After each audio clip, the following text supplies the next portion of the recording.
Okay, so today this story is called Get Ready. Have you ever been to a party that lasted a whole week? Have you? Well, my parties were whole week. Your birthday has lasted a whole week, isn't it? How about a sermon that went on all day? Can you imagine Dad teaching you all day long? That'd be pretty crazy, huh? Well, that's what happened to God's people after they came home from being slaves. They had forgotten how God wanted them to live or who they were supposed to be. So, there were two people named Ezra and Nehemiah, and they read them the rules God had given Moses. But something really weird happened.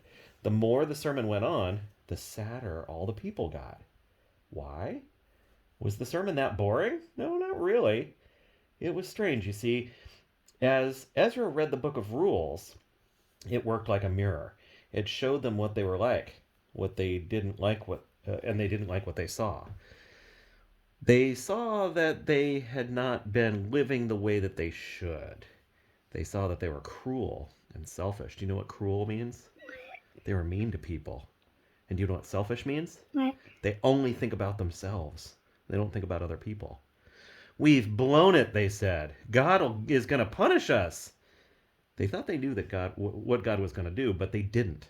Of course, they might have picked up a clue from Ezra's name because the name Ezra means help is here.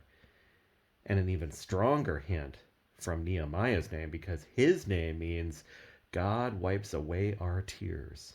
That's kind of a funny name, huh? Can you imagine somebody being named that? God wipes away our tears. And that, as you'll see, is just exactly what God was getting ready to do. Ezra looked at God's children. Great hot tears were welling up in their eyes and streaming down their cheeks. He stopped his sermon mid-sentence and shut the book. That's it, he said.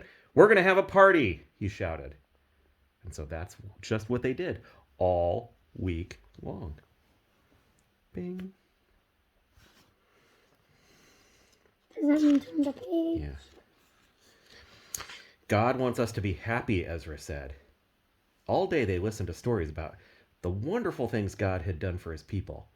How he made the world, how he gave a special promise to Abraham, how he rescued them from slavery, how he spoke to Moses and showed them how to live, how he brought them to a special land, how he rescued them no matter what, time after time, over and over again, because of his never stopping, never giving up, unbreaking, always and forever love.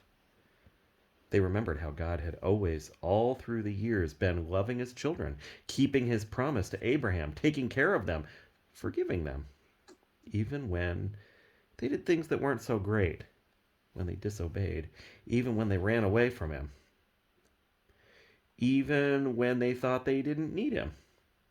Then God told his children something more.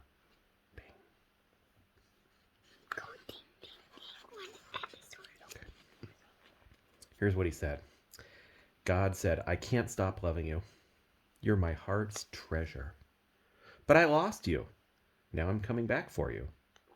I'm like the sun that gently shines on you, chasing away darkness and fear and death. You'll be so happy, you'll be like little calves running free in an open field. I'm going to send my messenger, the promised one, the one you've been waiting for, the rescuer. He's coming, so get ready. It had taken centuries for God's people to be ready. But now the time had almost come for the best part of God's plan. God himself was going to come, not to punish his people, but to rescue them. God was getting ready to wipe away every tear from every eye. And the true party was just about to begin. Ding, ding, ding, ding. That's the end.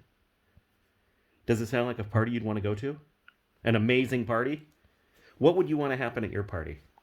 I would want confetti. You'd want what? Confetti. Confetti? What do you like at a party, Isaac? Kaplop.